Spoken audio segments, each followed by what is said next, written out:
Kita ketinggalan, makanya sekarang kita harus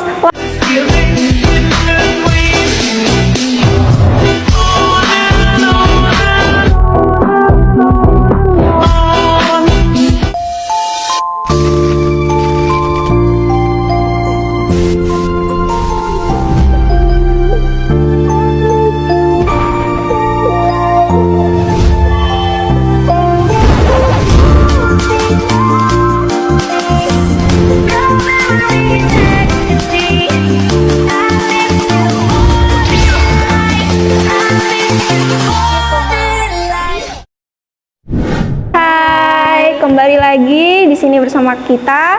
Tentunya saya Mega Ismayawati dan teman saya Mbak Suci Maharani. Nah, di sini kita bakal ngobrol-ngobrol santai nih tentang kerjasama ekonomi internasional. Nah, di setiap apapun itu pasti mempunyai dampak ya. Dampak positif maupun dampak negatif. Nah, di sini kita bakal bahas dampak positif maupun dampak negatif dari kerjasama ekonomi internasional. Nah, sebelum mulai ke materinya nih Kak, sebelumnya mau nanya nih, gimana sih kabarnya gitu? Alhamdulillah sih baik-baik saja. Kalau kamu gimana? Ya netral ya kalau murid-murid biasa gitu kan. Sekarang udah masuk kelas berapa nih?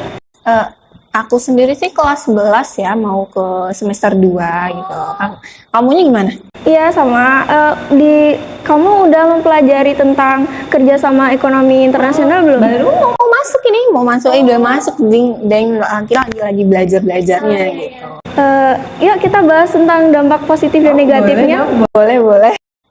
Nah, dampak dari kerjasama ekonomi internasional yang aku pelajarin banget nih Kak, yaitu tuh dampak positif dari kerjasama ekonomi internasional. Boleh tuh diceritain gimana sih, soalnya biar yang lain tahu gitu. Boleh dong. Nah, yang aku pelajarin banget tentang dampak positif kerjasama ekonomi internasional itu point of view-nya yaitu meningkatnya skala ekonomi. Nah, dari meningkatnya skala ekonomi dapat juga meningkatkan hal-hal yang lainnya, seperti meningkatnya yang pertama efisiensi, yang kedua daya saing, yang ketiga kualitas, yang keempat pelayanan, yang kelima harga dari produk yang dihasilkan oleh suatu negara agar dapat bisa bersaing di pasar internasional nantinya gitu. Nah, dari 5 poin itu tadi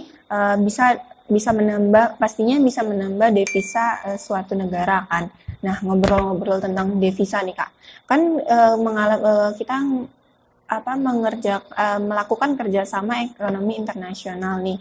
Pasti mengalami penurunan dan kenaikan suatu devisa negara kan ya. Nah, untuk menjaga kestabilan suatu devisa negara itu kita harus salah satu negara itu harus menjalin kerjasama dan agar mencapai kesepakatannya gitu. Mencapai kesepakatannya ini seperti Indonesia menjalin kerjasama ekonomi dengan Thailand, di mana Indonesia ini mengekspor hasil rotan ke Thailand dan Thailand pun mengekspor spare kendaraan bermotor nih ke Indonesia. Nah, dari situ bisa menjaga kestabilan pemasukan devisa suatu negara. Nah, gitu doang sih Kak yang aku ngertinya gitu. Selainnya belum. Oh, berarti kalau dampak positifnya itu mengakibatkan relasi antar negara ya, gitu. Benar sekali Kak.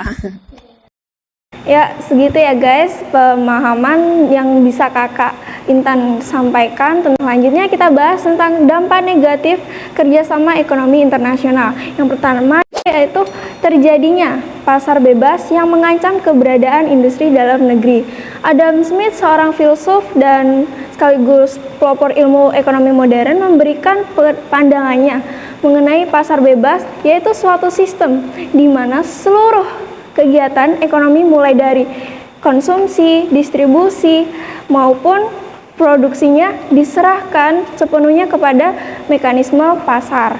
Sehingga apa? Sehingga produk dalam negeri cenderung kalah bersaing dengan masuknya barang-barang luar negeri yang lebih murah dan berkualitas. Selanjutnya yaitu bertambahnya kemungkinan eksploitasi sumber daya alam oleh perusahaan dan munculnya ketergantungan terhadap negara maju. Nah, bila tidak mampu bersaing, maka akan berdampak pada menurunnya pertumbuhan ekonomi negara dan meningkatkannya jumlah pengangguran. Oh, gitu ya, Kak ya. Selanjutnya yang kedua yaitu potensi ekonomi terkonsentrasi di negara maju yang dapat menyebabkan perekonomian negara berkembang menjadi tertinggal. Tertinggalnya karena yang pertama yaitu karena adalah masalah pengelolaan sumber daya manusia, dan yang kedua yaitu pengelolaan sumber daya alam. Pada 1960-an, rata-rata pendapatan per kapita negara-negara Asia sekitar 100 dolar Amerika Serikat. Namun 50 tahun kemudian, pendapatan per kapita negara-negara tersebut meroket jauh meninggalkan Indonesia.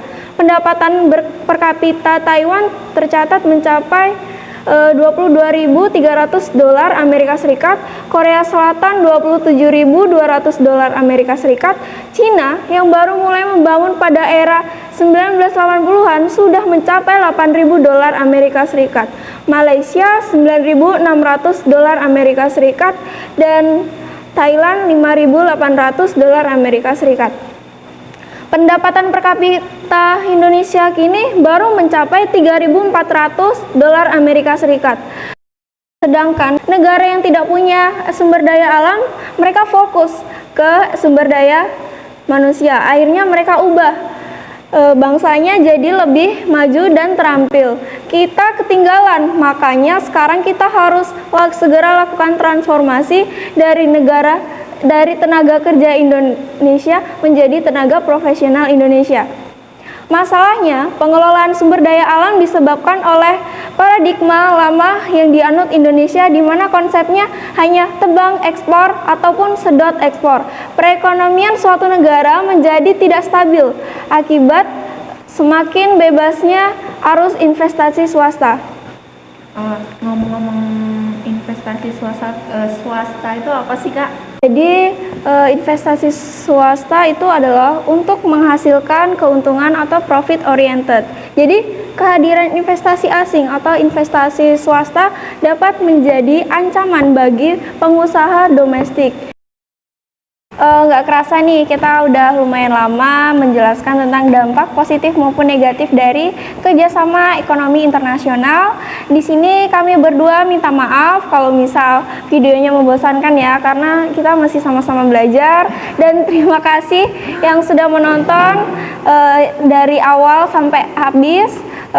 Kita di sini mengakhirnya. Wassalamualaikum warahmatullahi wabarakatuh.